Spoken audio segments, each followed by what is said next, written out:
Orson Radio Podcast. En cualquier momento, en cualquier lugar. The Columbia Broadcasting System and its affiliated stations present Orson Welles and the Mercury Theater on the Air in The War of the Worlds by H.G. Wells. A partir de este momento, analizamos el discurso de los medios dominantes. Esto es En el Nombre de Orson. Una hora para saltar el cerco mediático. En el Nombre de Orson. Con la conducción de Mariano González. En el Nombre de Orson. Ladies and gentlemen, the director of the Mercury Theater and star of these broadcasts, Orson Welles. En el Nombre de Orson. En el Nombre de Orson. A esta altura creemos que el programa de Eduardo Feynman, que conduce en América Noticias 24, podría llamarse tranquilamente Desinformando con Eduardo Feynman. Vamos a escuchar qué es lo que pasaba en los últimos días cuando daba información acerca de, en este caso, el municipio de Morón. Una presunta nueva tasa que le cobraría al municipio a, obviamente, todos los comerciantes. Sin embargo, esto era lo que pasaba. En un momento que nos estamos fundiendo, nos estamos haciendo mierda, me imagino que los legisladores de Morón deben estar pensando en nosotros y nos van a ayudar. Bueno, no, la verdad tengo malas noticias. En el capítulo 21 de un proyecto habla de tasa para estudio y prevención epidemiológica. ¿Le quieren cobrar una tasa a los comerciantes? ¿Vos podés creer? ¿Vos podés creer?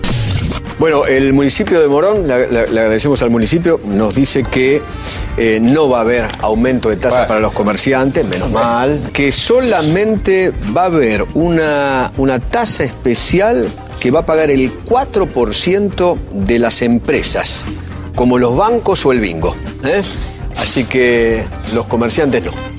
Me parece muy bien. Ahí estaba, la corrección que le hacía entonces el municipio de Morón al periodista Eduardo Feynman. Bien, vamos a cambiar de tema. Ustedes saben, en los últimos tiempos y también hace algunos años atrás había mucha discusión en torno a lo que pasaba con los silobolsas, ¿no? En el campo, que supuestamente se le atribuyen a grupos kirchneristas. Hablábamos en algún programa atrás acerca de una polémica nota de Nicolás Wiñaski, en donde titulaba de una manera realmente terrible, ¿no? Echándole la culpa a hordas de grupos K que iban a destruir silobolsas sin ningún tipo de pruebas, ¿no? Vamos a una nota de David Cufré en página 12 de los últimos días que dice las fake news sobre la rotura de silobolsas. Una nota realmente muy interesante y que echa luz con material probatorio acerca de lo que pasa con los silobolsas, ¿no? Los medios opositores, dice la nota, y dirigentes agrarios del PRO agitan una campaña militante, pero no pueden presentar ninguna prueba. En realidad, las roturas vienen de hace rato y sus causas son muy diferentes. Conflictos con empleados despedidos es uno de los casos, juegos de chicos, animales sueltos y hasta sobrecarga de granos. El gobierno investiga junto a la mesa de enlace y pide datos reales a las provincias. La provincia de Buenos Aires recibió 14 denuncias de rotura de silobolsas en lo que va del año. 6 de esos hechos, es decir, el 42%, fueron esclarecidos. Es un número bastante elevado, ¿no? Casi el 50% fue esclarecido. El daño causado se encontraba relacionado en algunos casos a conflictos con empleados despedidos, ¿sí?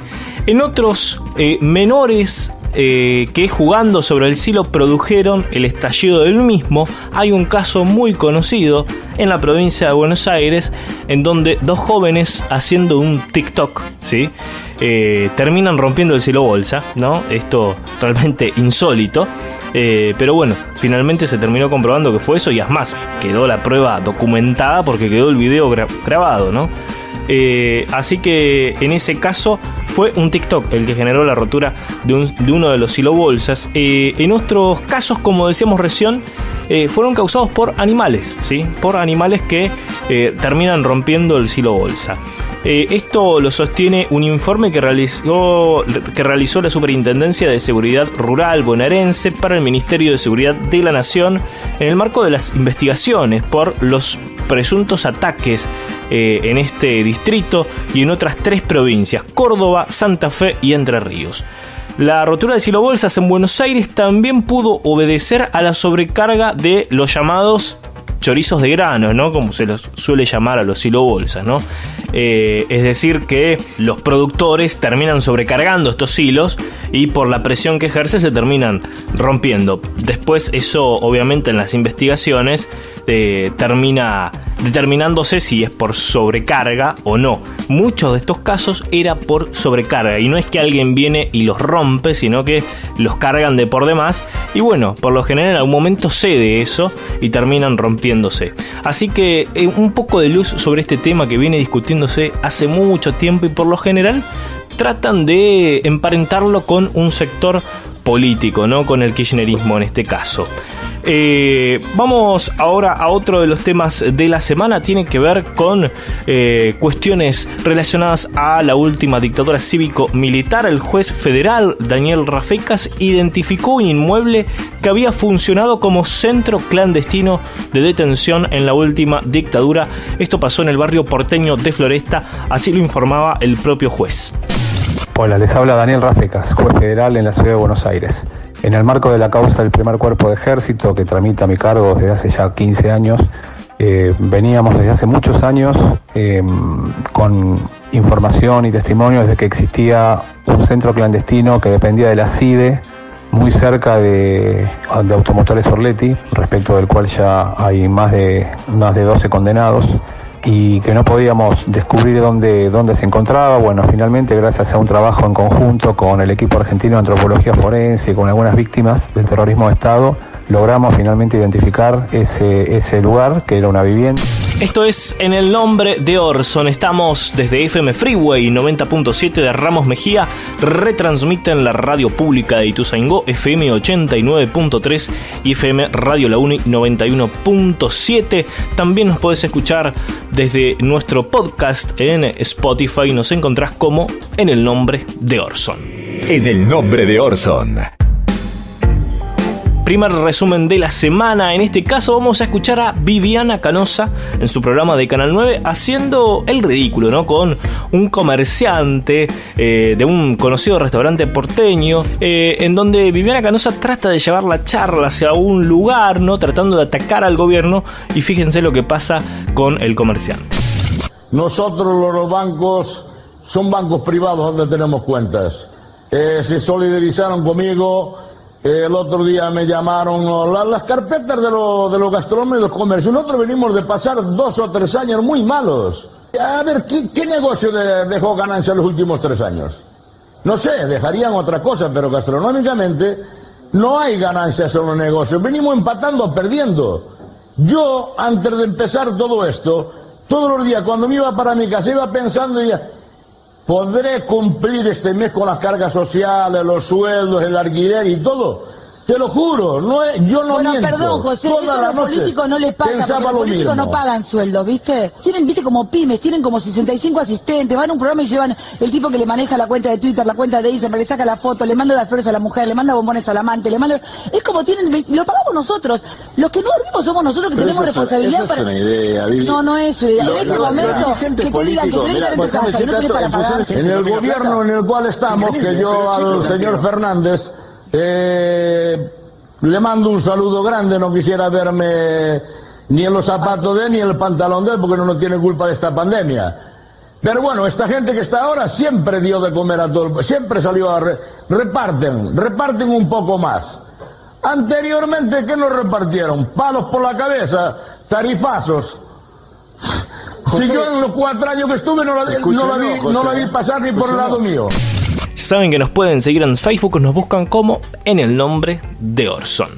Infodemia es el concepto con que se define a la circulación en exceso de datos, videos, audios y mensajes de texto que difunden noticias falsas o maliciosas sobre la pandemia y que a su vez producen desinformación y pánico en la sociedad. Algunas recomendaciones para evitar la infodemia: genera hábitos de consumo de la información responsables, elegí pocas fuentes y mantenete actualizado. La OMS, el Ministerio de Salud de la Nación, el Sistema Científico Argentino y las universidades públicas son las fuentes más confiables. No creas todo lo que veas en las redes o te llegue por WhatsApp. No compartas cadenas de texto o audios generados por personas, organismos o instituciones que no conozcas. Desconfía de los contenidos que apelen a la emoción para generar impacto. Cuidémonos del COVID-19 y también de las falsas noticias. Es un mensaje de En el Nombre de Orson. En el Nombre de Orson. Momento de hablar acerca de lo que pasó alrededor del asesinato de Fabián Gutiérrez. Fabián Gutiérrez, ex secretario de Cristina Fernández de Kirchner, de Néstor Kirchner. Hace ya más de 10 años que no es el secretario, pero bueno, sin embargo es de lo que más se habló en los últimos días, ¿no? Obviamente después él se dedicó a su carrera de empresario, obviamente con los cuestionamientos que suele haber alrededor de su nombre, ¿no? Acerca del origen de sus fondos. También muy mencionado por la causa de los cuadernos, en donde él había declarado. Obviamente se dijeron muchas falsedades que después vamos a ahondar un poquitito más, pero el espacio de Juntos por el Cambio trató inevitablemente de relacionar a una fuerza política con este crimen, ¿no? Algo que terminó siendo a las pocas horas casi descartado, ¿no? La investigación sigue su curso, pero hay fuertes indicios que no tiene nada que ver con una cuestión política. En un comunicado, Juntos por el Cambio dijo que la muerte de Fabián Gutiérrez es un crimen de extrema gravedad institucional, ¿no? Esto es lo que decía Juntos por el Cambio. Alertó que el secuestro, desaparición y asesinato de Fabián Gutiérrez reviste la mayor gravedad institucional y exigió que la investigación pase a órbita de la justicia federal, ¿no? El ex secretario de Cristina Kirchner había declarado como arrepentido en el 2018. Aseguró ante el juez Bonadío que había sido testigo de un circuito de corrupción que involucraba a Néstor y Cristina Kirchner. Bueno, después las declaraciones, si uno ahonda un poquitito más, termina dándose cuenta de que no fue mucho lo que aportó el señor Gutiérrez, porque él dice que nunca vio bolsos con dinero, que nunca vio bóveda, a diferencia de lo que trataron de instalar algunos medios de comunicación, ¿no? Recordemos que es la causa de los cuadernos, en este momento está en revisión, porque se está estudiando muchos casos en donde se extorsionaba a las personas que iban a declarar para volver a tener la libertad, ¿no? Que se los presionaba para que dijesen o involucrasen a Cristina Fernández o alguien de su entorno. Bueno, esa es otra causa, pero desde Juntos por el Cambio trataron de emparentar este asesinato con Cristina Fernández de Kirchner. Desde los medios de comunicación también se trató, por supuesto, de empujar los ánimos hacia ese lugar, ¿no? Hacia el sector político. Vamos a escuchar este primer resumen en donde escuchamos todo el relato, ¿no? De las primeras horas del sábado de Todo Noticias, cuando ya había información al respecto, ya se sabía que había detenidos. Uno de los detenidos había confesado el crimen, entonces había bastante información que hacían pensar que no tenía mucho que ver con una cuestión o con un móvil político, sino que se trataba más bien de una situación personal, una situación extorsiva. Incluso se lo relaciona sentimentalmente con uno de los detenidos. Así que vamos a escuchar cómo desde Todo Noticias, sin embargo, a pesar de las pruebas que había, trataba de llevarse el crimen hacia otro lugar.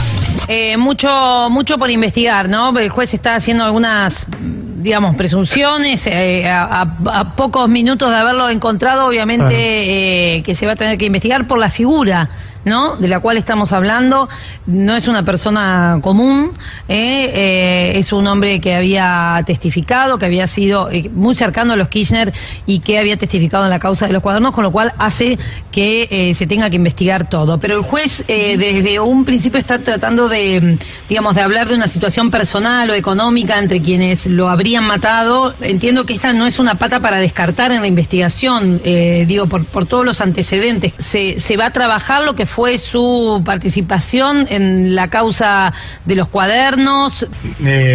Están todos estos cuentos de que Néstor le pegaba, que le hacía bullying.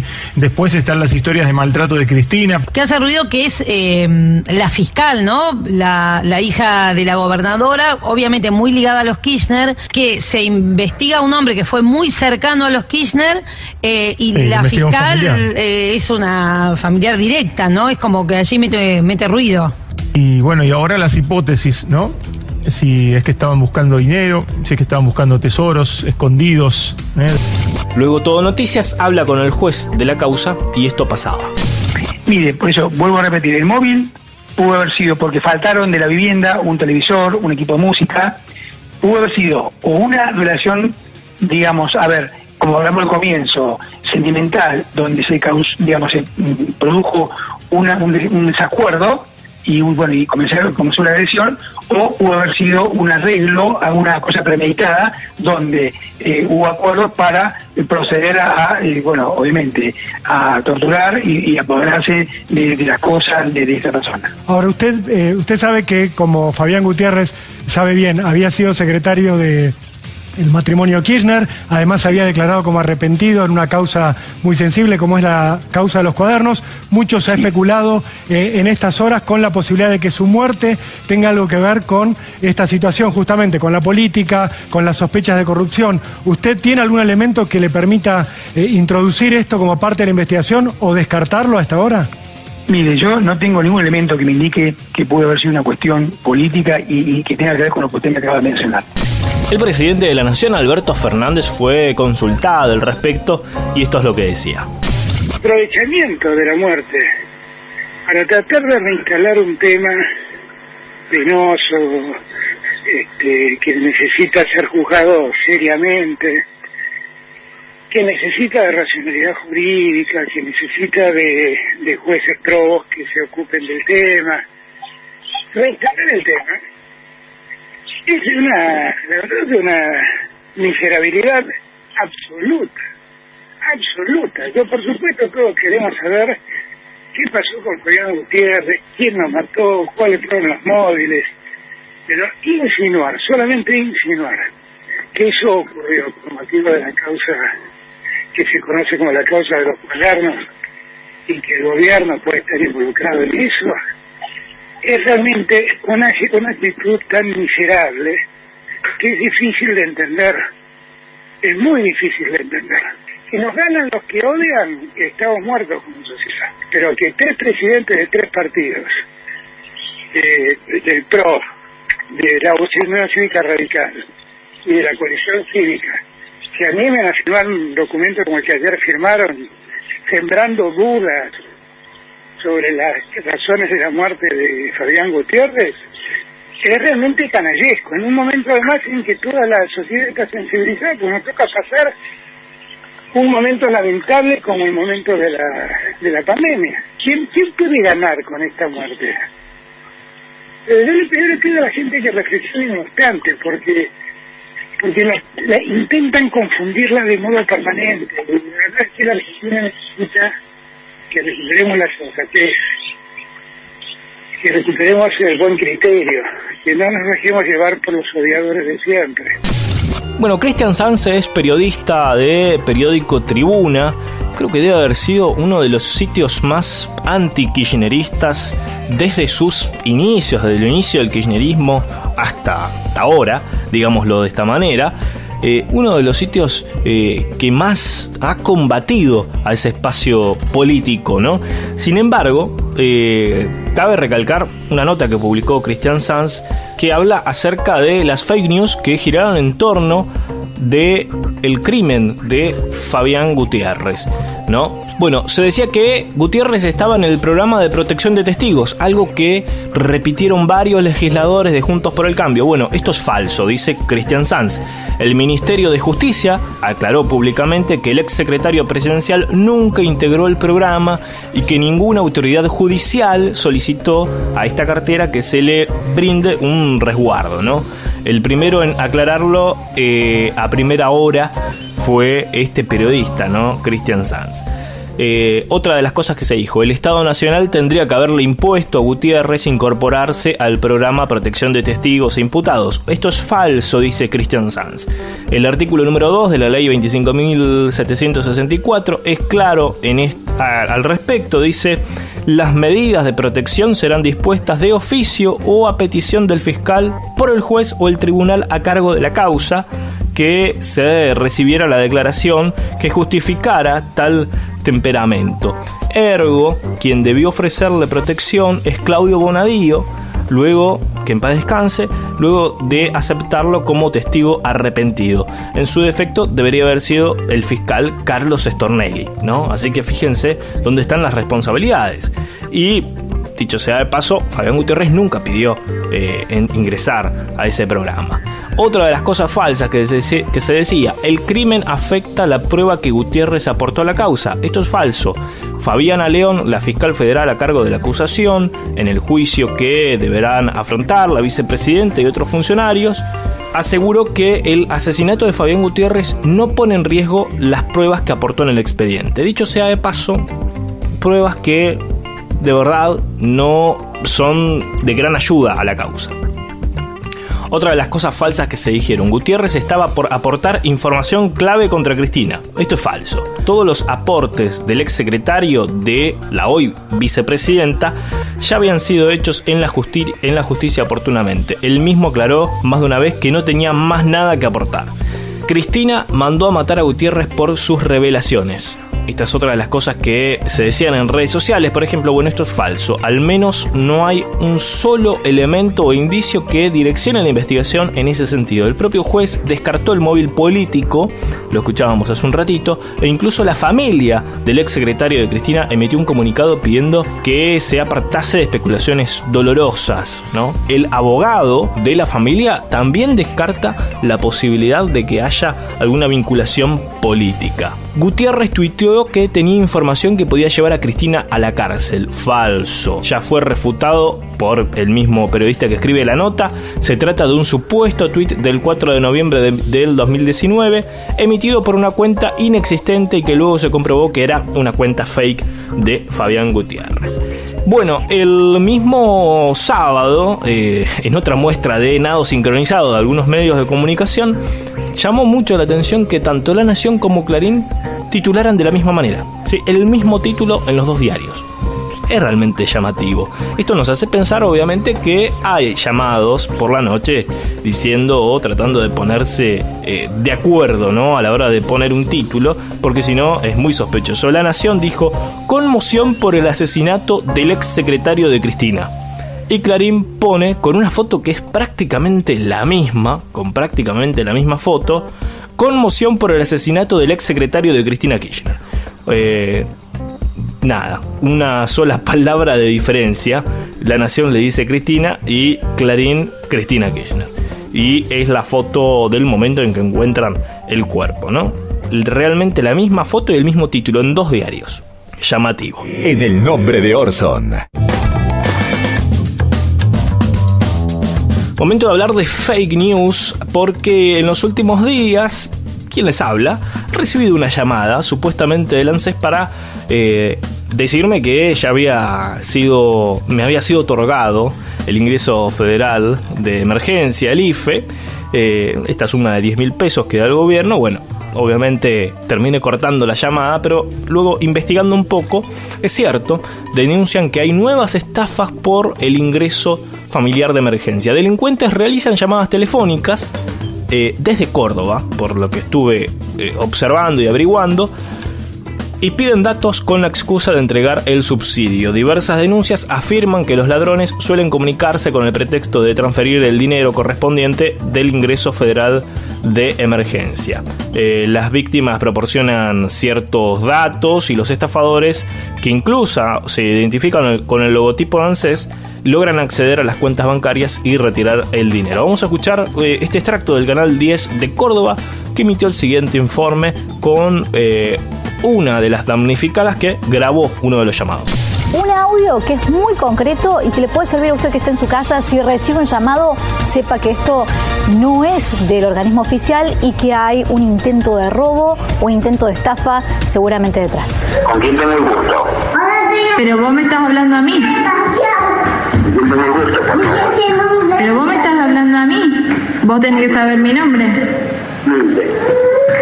¿Cómo? ¿Con quién tengo el gusto, por favor? María. ¿María cuánto? Disculpame, pero si vos me estás llamando de ANSES a mi número personal, vos tenés que tener mi número. Y yo no tramité la asignación. No, mi nombre es Julio César Tequero, soy escribano de ANSES. Matrícula 628 DNI 17.680.718. Estamos viviendo una pandemia en Argentina de la cual te llegó el bono a cobrar de 10.000 pesos. ¿Bien?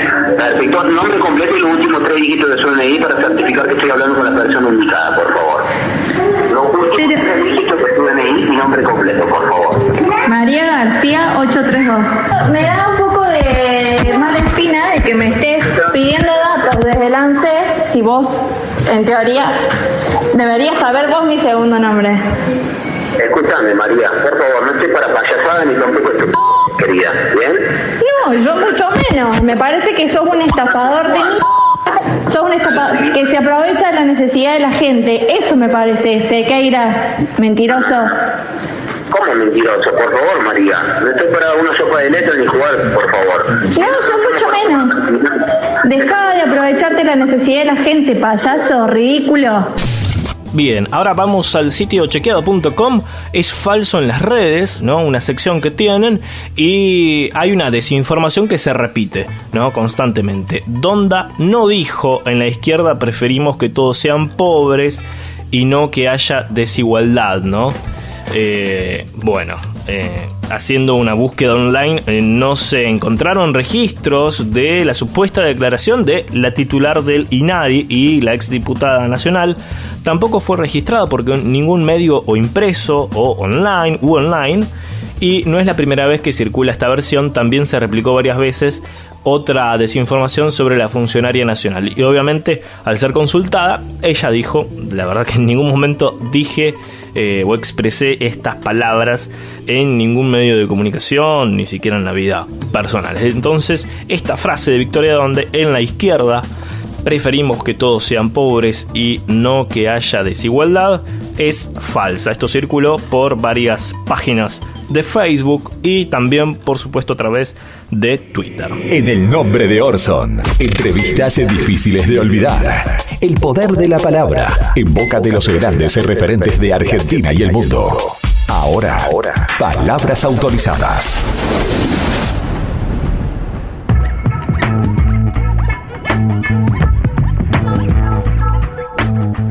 Momento de palabras autorizadas. Se sienta en nuestro sillón Eduardo Galeano, hablando y reflexionando acerca de los medios de comunicación.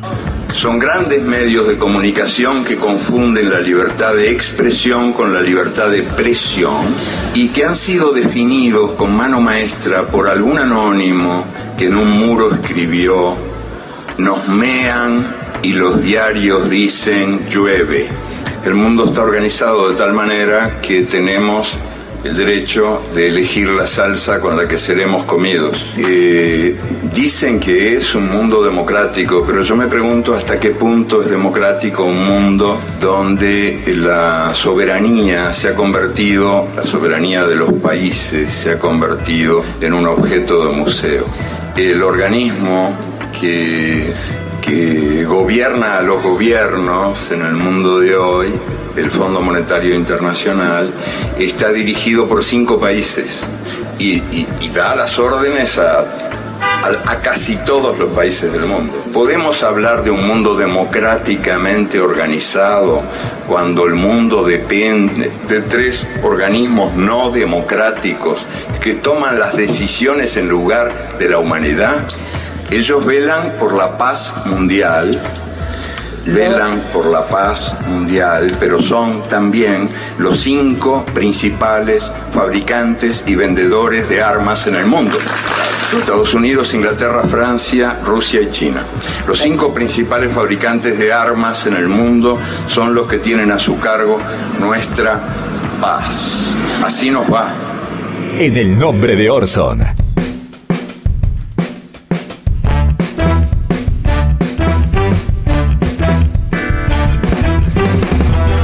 Segundo resumen semanal, en este caso Adrián Ventura, periodista de Todo Noticias. Vamos a ver la rigurosidad periodística durante el gobierno de Macri y ahora, ¿no? En diferentes causas que tocan de cerca al poder. Vamos a ver cómo cubre Adrián Ventura la causa de espionaje M, ¿no? Vamos a escuchar. ¿Qué grado de seriedad tienen estas denuncias? Porque uno se pierde, llega un momento que ya no cree en nada. No sabe si Milena está obrando bien o si está obrando mal, si la denuncia tiene fundamento o es un invento. La verdad que si nosotros nos perdemos, imagínate el hombre común, el que nos ve directamente, creo que hasta pierde la credibilidad. ¿Qué grado de seriedad tiene esta denuncia? Él descree que esto sea cierto. Sin embargo, con pruebas realmente mucho menos fiables, esto decía sobre la causa de los cuadernos. 53 millones suma el dinero que está anotado en los cuadernos. ¿Por qué lo anotaba? Mirá, no es que el hombre seguramente no es que anotó para dar una prueba contra debido, pero como manejaba tantos bolsos, esto ya es intuición. Si vos tenés que llevar y traer todos los días bolsos con $100.000, anotás quién te lo dio, a quién le diste cada bolso. Sabía que iba a recoger, suponete, $100.000, lo revisaba. Acá me llevo $100.000, lo anotaba, me lo dio fulano en tal empresa, y así se sabe el recorrido del dinero. Sí. Así se sabe que terminaba en Olivos o en Posada. La punta del iceberg se veía, pero evidentemente era el hombre que conocía los bolsos. Claro. La diferente vara que puede verse no solo en Adrián Ventura, sino por lo general en ese canal de televisión, en ese medio, ¿no? En Todo Noticias. Esto fue En el nombre de Orson. Estuvimos desde FM Freeway 90.7 de Ramos Mejía. Retransmiten la radio pública de Ituzaingó, FM 89.3 y FM 91.7 Radio La Uni. Nos pueden escuchar a través de nuestro podcast en Spotify. Nos buscan como En el nombre de Orson. Nos reencontramos la próxima semana. Esto que acabas de ver es una visión, una opinión, nuestra interpretación de la realidad. Es nuestra verdad, pero no es la única. Hay diferentes miradas sobre los hechos. Nosotros elegimos qué contarte y cómo. Seleccionamos imágenes y testimonios, como lo hacen los medios, que de un hecho construyen la noticia. Los medios de comunicación eligen qué contarte y son responsables de lo que dicen, como nosotros somos los responsables de lo que dijimos en este programa. Orson Radio Podcast. En cualquier momento, en cualquier lugar.